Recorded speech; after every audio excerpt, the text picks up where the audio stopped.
همجور برو پایین تر. سحر بزرگترین گناه بعد از شرک سحر، دخالت در امور خداوندی است. سحر، جادو، از غیب صحبت کردن، پیشگویی،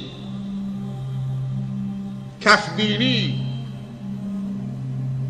پیامبر صلی الله علیه وسلم فرموده اگر مسلمانی بره پیش کاهینی که از غیب میگه، از آینده میگه، کف نگاه میکنه، خبر از غیبیات میده و خوشش بیاد از کارش، کافر شده بر قرآنی که بر من نازل شده. امروز چقدر زیاد شده در جامعه اسلامی سحر و جادو و شعبده بازی و طلسم و ارتباط با جن و شیاطین و هر کسی با کسی مشکلی داره چه پولی میده به یک جادوگری